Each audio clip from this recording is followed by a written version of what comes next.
Tere ka minu poolt. Kõigepealt vastus Heiki küsimusele on kõige lihtsamalt vaadatav eelmise aasta ettevõtte tulumaksu laekumisena ja ma ei mäleta täpselt kuupäeva, aga igal suvel oli prognoositavas 100% täislaekunud. Ja kokkuvõttes ta laekus ikka mitte päris 200% kavandatust, aga ikkagi oluliselt rohkem kui kavandatud. See on vastus, et ilmselgelt võeti omaniku tulu välja ka eraomaniku poolt. Maksupoliitika eesmärk, mida minul paluti siis oma nägemust mööda üle korrata, tegelikult on nendel slaididel suurepäraselt ära toodud ja liiga palju siin lisada ei ole, küll aga ma rõhutaks seda, et siin tuleb jälgida ka nende ketaste või hammasrataste suurust. Nagu Andres väga õigesti ütles, on tulude ümberjaotamiseks tegelikult palju efektiivsemaid võimalusi. Väga lihtsad näited, tulude sotsiaalpoliitikas, kui soovitakse sotsiaalset õiglust suurendada maksusüsteemi näol või maksusüsteemi muudatuste näol, toob see kaasa enamasti ebaefektiivsust ja see toob kaasa palju väiksema efekti, kui tooks sama summa kasutamine toetusena. Paar näidet. Tulumaksusoodustus laste arvust tulenevalt maksis kõige kõrghetkel, kui see oli nii esimesest kui järgnevatest lastest, maksis riigile 1,4 miljardit krooni saamata jäänud tulu, mis on rohkem kui peretoetused, või rohkem kui lastetoetused ja toimetuleku toetus kokku, või suurusjärk on umbes sama, kui need kokku. Eluasemelaenu tulumaksusoodustus taaskord, nagu ka oli uuringus välja toodud, sugugi ei aita sotsiaalsele õiglusele kaasa, sest ta puudutab ükseseid, kellel on töö, kellel on tulu ja kellel on lisaks siis ka veel laenuga soetatud eluasemi. Et sellistele asjadele tasub tähelepanu pöörata ja muuseas ka eluasemelaenu tulumaksusoodustus, mis sõltub küll tõsi Euriborist väga suurel määral, aga ületas toimetuleku toetuseks eraldatavad summad hulgaliselt. Maksupoliitika eesmärkide juures ma tooksin välja asja, millel Praxis ei peatunud ja see on maksupoliitika riikide konkurentsivõimes. Siin on esimene küsimus kohe, et kas Euroopa keskmine on üldse maailma majanduses konkurentsivõimeline maksusüsteemi. Ma julgeks väita, et Euroopa keskmine maksusüsteem ei ole see, mille poole me tahaksime pürgida. Euroopa keskmine maksusüsteem ei ole see, kuhu investeeritakse, kuhu töökohti luuakse. Et see natukene paneb meil need suhtarvud võib-olla teise valgusesse. Samuti, kui need näitajad olid siin ja need võrdlused olid aastast 2007, siis ei pea olema eriline geenius, et aru saada, et aastal 2012 näeme me hoopis teist pilti. Või ma usun, et keegi meist vist ei suuda välja pakkuda teistsugust lahendust kui maksutõus nendele riikidele, kelle võlakoorem on 3 riigieelarvet või kellel ainuüksi laenude intresside teenindamiseks läheb umbes 20% riigieelarvest. Et kuidas sellest välja tulla ilma maksukoormust oluliselt tõstmata, mina seda vastust ei tea ja ma kardan, et väga suures osas Euroopas maksukoormus tõuseb ja mitte vähe, samal ajal kui Eestis see maksukoormuse tõus, mis numbrites näeb päris hirmus välja, olgem ausad, tõus 37%-le ei ole asi, mis meile kuidagi meeldiks. Lohutus on see, et päris palju sellest on automaatselt või juba tehtud poliitiliste otsustega tagasi pööratud. Ehk siis selles numbris, selles tõusus sees väga suure osa on teise samba maksete peatumine, mis kui ta läheb fondi, ei ole maksukoormus, kui ta läheb riigi kulutuste katteks või siis ütleme pensionid või mis iganes otstarbeks, siis ta on maksukoormus. See otsus, et see pöördub tagasi on tehtud ja seetõttu me näeme 2011-2012 kindlasti maksukoormuse langu ainuüksi selle kaudu. Samuti on ajutise loomuga need tööjõumaksu tõusud, mida Andres välja tõi, sest need on otseselt seotud tööpuutusega, need on otseselt, need on sihtotstarbelised, see ei ole midagi muud kui töötuskindlustusmakse. Ja töötuskindlustusmakse on tööpuuduse tasemega üsna selgelt seotud.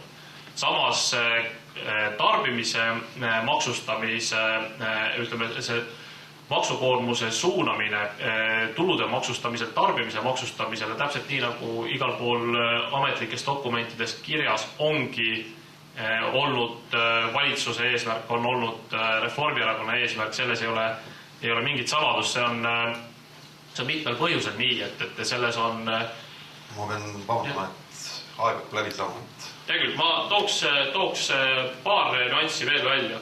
Erakordselt oluline ja teadlik on nii kriisi ajal, kui kriis tegelikult andis selleks võib-olla ühiskondliku suuremat mandaadi või toetuse, aga see oleks oluline ka ilma igasuguse kriisita ja see tuli siit uuringust ka välja, et maksusoodustuste vähendamine ja maksusüsteemi lihtsamaks muutmine on ühe riigi jaoks erakordselt oluline. Seda seetõttu, et kui me kaotame maksusoodustuse ja saame selle lisaraha, siis seda otse toetamiseks kulutades me saame suurema tulemuse ja teiseks maksusüsteemi lihtsus riikide konkurentsivõimes on erakordselt suur argument ja ma olen nõus selle hinnanguga, et mitte ainult maksukoormus ei ole näitaja, vaid ka see töötundide arv, mida keskmine või väike ettevõtte maksude kas maksmiseks või peitmiseks kulutab.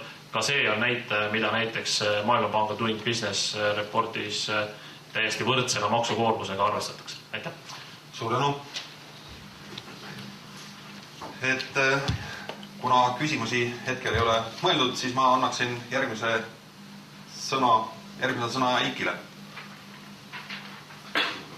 Tema on Riigikogu rahanduskomisjoni liige. Nii, ma sissejuhatuseks selle lühikese aja jooksul ütlen seda, et kõikides piltides siiski kõige olulisem on see, mida Taavi lühidalt peatus. Mina olen aru saanud, et ülejäänud Euroopa on loobunud muu maailmaga võistlemas teemal, kes suudab toota odavamat frotteerätikut. On võtnud endale teadlikult siin viimase koha ja öelnud, et muu maailm tootku frotteerätikuid. Ehk kolm momenti, kus ma leian, et sõltumata mis iganes valitsuskoalitsioonidest või valijate valikutest, kuna Praxise mõte on ärgitada debatti maksuteemal veel, mis oleks väga vajalik. Millest on vaja mõelda, kolm momenti. Esimene moment on see, et kõik on ju lõppkokkuvõttes poliitilised valikud. Üks on minu meelest selline poliitiline valik, mis meist suurt ei sõltu. See poliitiline valik on seotud ka Eesti avaliku sektori kuludega. Teema on selles, et millal Euroopa Liit laieneb, nii nagu Türgi on Euroopa Liidus, siis me ei ole enam saajad, vaid maksjad. Ehk kui me selle maksesuuruse kõrvale lükkame, siis me peame arvestama sellega, et kuskil suurusjärk 12-14 miljardit krooni aastas meie riigieelarves enam või avaliku sektori eelarves enam raha ei ole. Ja niikaua, kuni me ei oska vastata küsimusele, kuidas me selle koha ära täidame, sest vaevalt jätkub kellelgi julgust öelda, et me loobume teadusest, teede ehitusest, keskkonnaprojektidest, töötute ümberõppest. Niikaua sellele küsimusele tegelikult teist vastust ei olegi, kui kuidagi tuleb see 12-14 miljardit riigi tulusid siis suurendada. Teised kaks küsimust on natukene kodumaised poliitilised valikud, et hakkame siis järgmisest aastast pihta, esimene ülesanne. Antud täna kell 2 me hakkame tutvuma Rahandusministeeriumi järgmise aasta majandusprognoosiga, aga tõele au andes ma arvan, et Jürgen Ligil on praegu kibe töö käsil leidmaks tulusi kuskil suurusjärgus 3 miljardit krooni vähem. Et ühtpidi laenu võtmisest abi ei ole, siin on meil jätku küll. Teisest küljest ma väga vabandan ja midagi isiklikku lõpmatut eleringe teha ei saa riigi varaga, aga kuskilt tuleb need kulud täita, mida me oleme siin 2009-2010 erakorraliselt teinud. Ja ega see ei olegi kerge ülesanne. Kusjuures veel peale kõige muu ma loodan siiski, et jätkub poliitilist tahtmist saada aru, et seoses eurotulekuga ei peaks hinnad tõusma, ehk siis kaudseid makste ka tõsta ei saa. Ja kolmas moment, millest Praxis on tänuväärselt rääkinud muudel üritustel, ja huvitaval kombel tekkis ka maksudebatt WHO üritusel sellel aastal, on siis see, et me elame vananevas ühiskonnas, Euroopa keskmine kulutus sotsiaalkuludel on 27%, Eestis 12,6%. Kui me arvame, et me nagu jaksame samamoodi edasi vudiseda, siis me nagu eksitame. Ja minu meelest nagu suurt nagu uskuge mind, isegi veendunud sotsiaaldemokraat ei arva, et makse lihtsalt, mul puudub igasugune fanatism, et ma pean makse tõstma. Aga ma näen kuskilt, et midagi teha ei ole ja nendes valikutes needsamad tänagi teile näidatud slaidid on minu meelest kõige selgemad. Et niimoodi koosolekuid tutvustada, siis ma võin teile öelda, et rahanduskomisjoni kohtumised IMF-iga hakkavad reeglina sellest, et meie kes küsitakse, et miks teil automaksu ei ole. Kas Eesti Riigikokku ei ole rohelisi valikuid. Siis Taavi vabandab, ütleb, et meil on siin trappido küll, aga meil tahab seda sisse seada hoopis Nestor, eks ole. Tekib debatt. Ja siis tekib debatt, kas seda on mõistlik teha kütuseaktsiisiga või autoga. Nii et mingil kujul nagu automaks Eestis kindlasti tuleb. Meie sisuline debati koht on, et kas siis maksustada, suunata sellega mingit pidi tarbimist või suunata sellega mingit pidi siis autode arvu, mis iganes. Aga mingit pidi ta tuleb.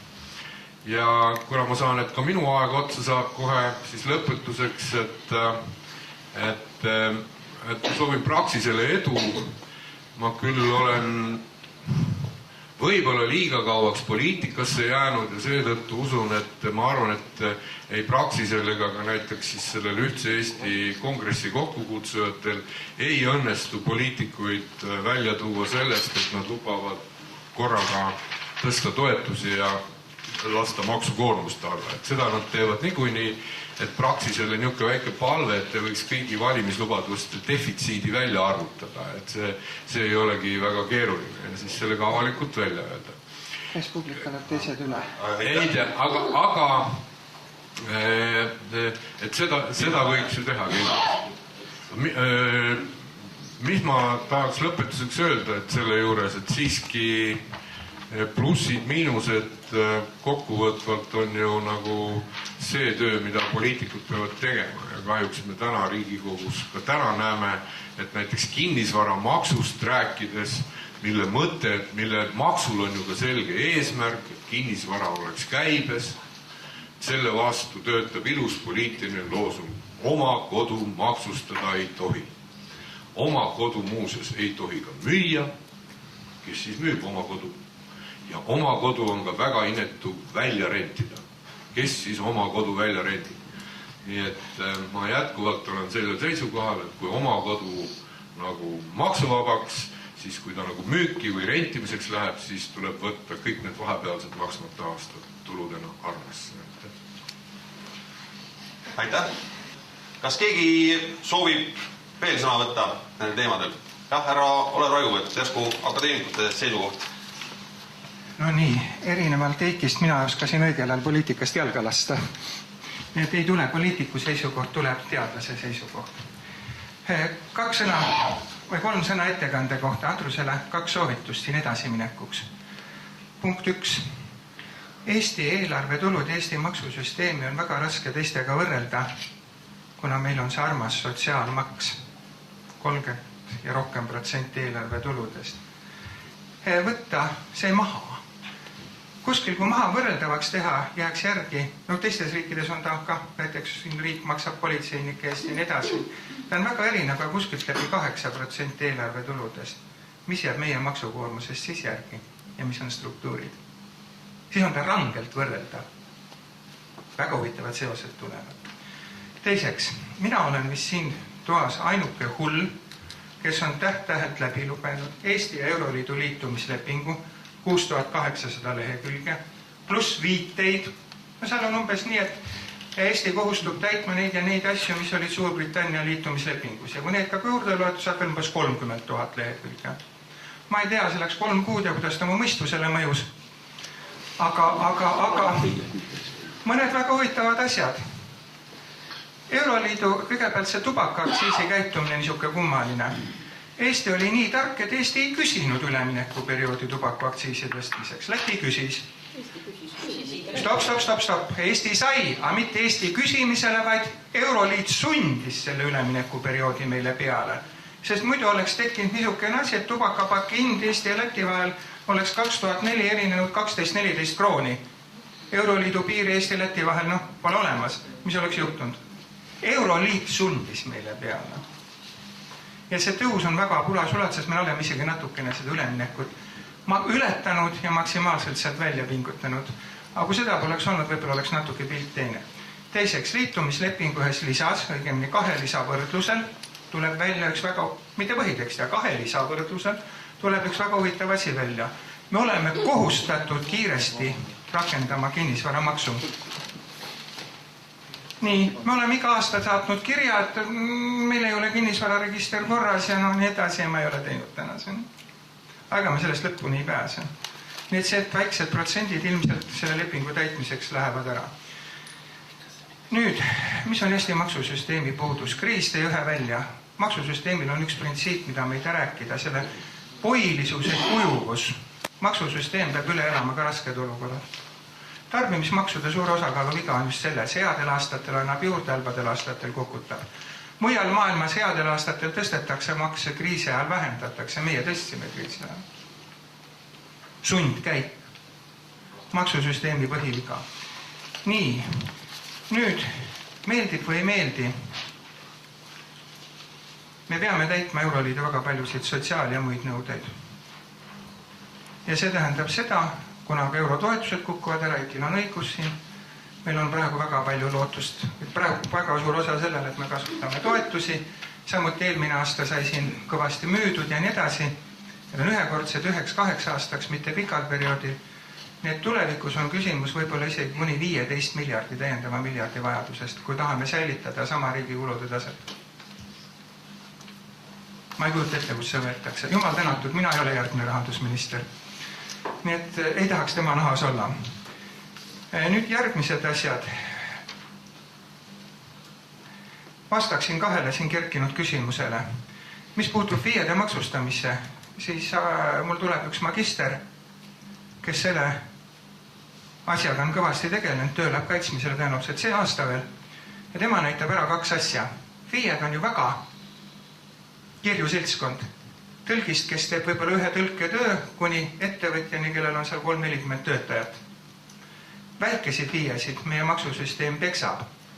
Supersuuretel on kõige maiksem maksukoormus võrreldes osaühinguga. Reeglid on võrdsed, summad on võrdsed tihti. Väga kummalised seosed tulevad, las ta lõpetab töö ära, siis panen need asjad korralikult lauale. Tal on seal mõned küsimärgid, ma ei tahaks praegu välja käia. Järgmine küsimus, kõlanud väide. Toetused on efektiivsemad kui maksusoodustused. Eestis võib-olla on, aga miks vanas 15 Euroopa liikmesriigis on teistmoodi? On selgelt vastupidi, vastus oli ettekandes olemas. Meil on järelikult valed maksusoodustused. Mitte see ei ole tulene asja olemusest, vaid asja mitte kõige paremast organiseerimisest Eestis. Kas lihtne maksusüsteem on parem kui keeruline? Ülilihtsat maksusüsteemi nimetatakse primitiivseks. Kas primitiivne on parem? Ja küll, ma olen selle vastu, et Taani tulumaks, mis on 2000 lehekülge, 1996, ma kunagi sellest kirjutasin ja sööldi, et ma olen lolliks läinud, ei ole 2000, on 1996 lehekülge ingliskeelses väljaandes. Raivo, natuke kokku tõmbama. 1 minut palun veel, 1 märkus peale selle. Selge on see, et Taani süsteem on ühelt poolt jama oma ülikeerulisuse, ülieranditega. Aga erandid on see, millega saab reguleerida. Erandite praktiline puudumine ja valed erandid on see, mis meil muresid tekitab. Minu küsimus oleks, et siin saalis natuke tasakaalu tekitada selle ümberjagamise ja maksude kasvu ja sellised asjad. Kas keegi siin saalis on, kes ikkagi on arvamusel veel, et Eestis peaks maksu hoopiski vähendama, mitte tõstma? Aga jah, et saaks sinna mikrofoni anda. Aga kuidas see võimalik on? Kohe inimene põhjendab. Mina tõstataksin sotsiaalmaksu temaatika, et et siin slaidi peal küll justkui tõestati, et meil sotsiaalmaksu kulu, mis on siis arvestatuna töökuludesse, ei olegi nagu eriti kõrge. Ja ma selles mõttes, sellise metoodika alusel tõesti ei võiks ka sellega nõustuda, aga Eesti sotsiaalmaksusüsteemil on üks oluline häda. See tõepoolest on ainult ettevõtja kohustus. Ja siin tekivad väga selgelt motivatsiooniprobleemid just nimelt töövõtja tasandil, kes täna, ütleme, saab seda teenust siiski tasuta. Ja meil sotsiaalkindlustused laiemalt puudub selline arengule suunatud diskussioon. Et me näeme, et me väga hästi saame nende debattidega hakkama töötuskindlustuse süsteemis, kus tõepoolest kumbki pool kannab oma kindlustuskulud, töövõtja ja tööandja vastavalt siis oma nendele riskidele, mis tal tööturul kanda on, aga selline kindlustuspõhine mõtlemine meil täna siiski nii ravikindlustuses kui ka pensionikindlustuses laiemalt veel puudub. Et võib-olla tuleviku mõttes peaksime siiski hakkama eristama tööturu osapoolte kantavaid riske sotsiaalsfääris. Me täna räägime palju sellest, et tööandjad peaksid maksma, tööõnnetus-kutsehaiguskindlustuse kulude eest veel täiendavalt ja millegest veel. Et minu ettepanek oleks tuleviku mõttes riskid eristada, las siis töövõtja maksab endale soovitud hüvede eest kindlustussüsteemi ja tööandja siis enda omade eest. Minu ettepanek oleks selline ja ma olen ka veendunud, et kui selline muudatus tekiks, et näiteks ravikindlustusmaks on töövõtja poolt kantav maks, siis ka õige pea tekivad ettepanekud, lahendused, kuidas seda maksukoormust õiglasemalt jaotada, millised on siis saadavad hüved, arstide palgad ja muud, mida me kõik selle süsteemi raames täna sooviksime saada. Ma tänan, aga ma tahaksin natuke korrale kutsuda selles osas, et selle paneeli ees või mõte eelkõige seisneb selles, et me püüaksime ära kirjeldada neid Eesti maksusüsteemi eesmärke, et me lähme väga detailidesse juba, mis on tegelikult nagu teise ja kolmanda diskussiooni sisu, aga härra Vitsur palus seal mikrofoni. Tere! Ma ei mäleta, kas Heiki oli viimase ülemnõukogu rahanduskomisjon, vist ei olnud. Ja ma tahaks Tarmole nüüd anda selgituse, kuidas sündis selline sotsiaalmaksusüsteem Eestis. See küsimus, mille sa tõstsid, oli tõesti arutelu, kuid probleem oli selles, et arutati, et mida teha, kas tõsta 33% palkasid või jätta sotsiaalmaks ettevõtjatele. Ja kuivõrd ei leitud mehhanismi, kuidas seaduse alusel tõsta 33% palkasid, jäi see samm astumata tookord. Kuid sa pead arvestama, et tänu sellele sammul on palgad meil Eestis 33% madalamad ja ettevõtja koormus rahaline on mõlemal juhul täpselt ühesugune. Nii et asi on siin täpselt nii, nagu Raivo ütles. See on sotsiaalne kokkulepe, mis sõlmiti veel NSV Liidus. Lühikene kommentaar sellele eelmisele debatile, et ma arvan, et analüütilises mõttes ei peaks võib-olla väga eristama seda, et kas mingit maksuga maksab nagu tööandja või töövõtja, et kui me näiteks vahetaks ära, et sotsiaalmaksu hakkaks maksma töötaja ja turumaksu tema eest tööandja, siis kas midagi nagu oluliselt muutuks. Et kui Taanis on, eks ole, ettevõtja sotsiaalmaks umbes 1%, mida me sellest järeldame Eestiga võrreldes? Okei, aga kui nüüd tulla tagasi selle maksusüsteemi eesmärgi juurde, mis on ma arvan, tänase päeva põhiküsimus, siis mul on tunne, et ühesõnaga, see on üks äärmiselt normatiivne küsimus. Et sellele ei ole võimalik leida analüütilisel teel või arvutades mingit õiget ja ühest vastust. Ja see on muidugi tore, et analüütikud ja poliitikud on täna siin koos saalis, aga samas, kuna tegemist on ikkagi sisuliselt nagu väärtuste küsimusega, väärtushinnangute baasilt tehtavate otsustega, siis poliitikud on kindlasti need, kes vähemalt kui nad on ausatel valimistel oma mandaadi saanud rahvalt, siis nemad peaksid olema võimelised selle maksusüsteemi eesmärgi sõnastama või nii, nagu nad on selle tänaseks sõnastanud ja nagu me seda esimese ettekande slaididelt nägime, nii ta on ja see meie praegune maksusüsteem, ma väidan, et iseloomustabki väga hästi meie väärtushinnanguid. Nüüd professor Marju Lauristinil oli siin äsja juubel ja siis sellega on ta kõvasti intervjuusid andnud ja üks asi, mis minu kõrvus on jäänud tema ettepanekutest kõlama või seisukohtadest on see, et ta arvab, et Eesti vajaks ühte väärtuste revisjoni ehk siis avalikku debatti meie väärtuste ja tuleviku arengute osas, mida ta siis ilmselt siiamaani pole näinud. Ja ma arvan, et selle debati käigus saab ainult see maksusüsteemi eesmärk ka muutuda. Sest üks väga oluline, kui me siin räägime nüüd erinevast maksudest, otsestest kaudsetest progresseeruvusest ja regresseeruvusest, siis ikkagi me ei saa nendele küsimustele minu meelest vastuseid leida, kui see maksusüsteemi eesmärk ütleme ei ole selles plaanis paigas, et millist maksukoormuse taset me üldse nagu peame õigeks ja millist tulujaotuse taset või tarbimisvõime jaotuse taset me peame õigeks. Aga need on asjad, mis kujunevad ühiskonna arengu ja jõukuse kasvu käigus. Ja üks lühikene viimane kommentaar veel, ütleme, mis võib-olla iseloomustab seda meie praegust seisu ja võib-olla ka seda, kuhu suunas me siis äkki liigume, kui me üritame ülejäänud Euroopaga konvergeeruda.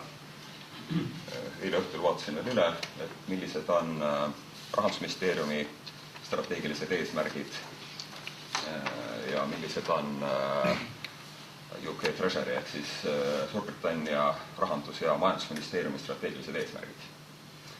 Ja UK Treasury kodulehel on väljas 10-leheküljeline dokument, kus 36 korda on mainitud mõisteid õiglus, heaolu, vaesus. Laste vaesuse vähendamine on meil olnud viimased aastad väga aktuaalne. Eesti Rahandusministeeriumi strateegiline arengukava, mis on üle 30 lehekülje pikk, ei maini ühtegi neist kordagi. Nii et see eesmärk saab muutuda, ütleme selle ikkagi näituse ühiskondliku nagu teaduse kasvu ja kodaniku ühiskonna kaasamise kaudu nendesse debattidesse, aga mitte analüütiliselt. Analüütikud võivad olla siin nagu toeks ja pakkuda ratsionaalse arutelu raamistiku. Aitäh! Tahaks tulla selle eesmärgi juurde, mis räägib majandusarengu ja ettevõtluse stimuleerimisest ja olen ettevõtjate eest kõnelen seisukohal, et just see eesmärk on täna kõige olulisem ja tegelikult täna see eesmärk ei tööta. Ja siin näidatud slaididest tegelikult jäi selline pilt, et ettevõtjatel on üks tagasihoidlikumaid rolle riigieelarve täitmiseks, sest et just see kõige suurem, kõige olulisem makseks sotsiaalmaks oli kirja pandud tööjõumaksuna. Ma ei ole nõus sellise metoodikaga, ma arvan, et siin kolleegid ettevõtlusorganisatsioonidest ka on samal arvamusel, et tööjõu õigemini sotsiaalmaks on puhtalt ettevõtja ehk siis tööandja maks. Selliselt teda tuleb käsitleda ja ilmselt siis on meil hoopis sootuks teine pilt, et mis on nagu ettevõtluse maksukoormus, aga kui tahta nüüd maksusüsteemi kasutada majanduse stimuleerimiseks, majanduskasvuks, siis peaks leidma võimalust ettevõtja maksukoormust vähendada ja stimuleerima nii ettevõtete arvu kasvu kui ka töökohtade kasvu ettevõtetes. Et sellega seoses me oleme ka teinud Riigikogule ja ministeeriumitele ettepanekuid, et enne kõike sotsiaalmaksu altpoolt ja ülevalt selgelt tähendab altpoolt miinimumtaset tühistada vähemasti ajutiselt, võimaldades täiendavate lihtsate ja osaeliste töökohtade loomist ja kiires korras loomist ja teiselt poolt ülevalt seda piirata, tõsi küll, see vajab korralikku analüütikat, kust poolt piirata, et ikkagi riigieelarve väga tõsiselt tasakaalust välja mitte lüüa, aga ikkagi nende tarkade kohtade loomine ja siis ajude Eestisse tagasi toomine on ka väga oluline. et teisisõnu minu nagu olulisem märkus praegu on sellega seoses, et me ei saa ikkagi teha nägu nagu sotsiaalmaksu maksavad töötajad, seda maksavad ainult ettevõtjad ja see on võib-olla see kõige olulisem koht, kus on võimalik midagi teha selleks, et tekitada majanduskasvu, mille tulemusel ka kasvab see maksusüsteemi kaudu ümber jaotava raha hulk, riigieelarve tulud ja kõik muud sellega seotud tegevused. Ma tänan, et ma oleks töövõtjate esinele. Harri Taliga Ametiühingute Keskliit. Ma olen täiesti seda meelt, et maksusüsteemi eesmärgid on väljaspool maksusüsteemi ehk teisisõnu kõige laiemas laastus või tervikpilti vaadates, siis Eesti maksusüsteemi eesmärk peaks olema see, et inimestel oleks Eestis hea elada.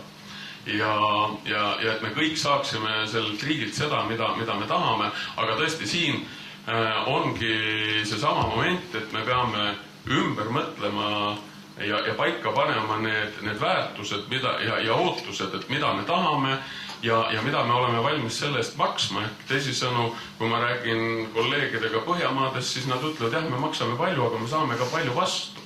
Et kindlasti ei saa maksusüsteemi eesmärk olla see, et riik korjaks kokku võimalikult vähe raha, et kõik raha jääks nii-öelda väljapoole, kui me selle tulemusena nii-öelda avalikku teenust mitte mingit ei saa või saame väga viletsat, kui meie sotsiaalkaitse on nii-öelda miinimumtasemel, siis see ei saa olla ju eesmärk, et kõigil oleks siin hea elada, aitäh.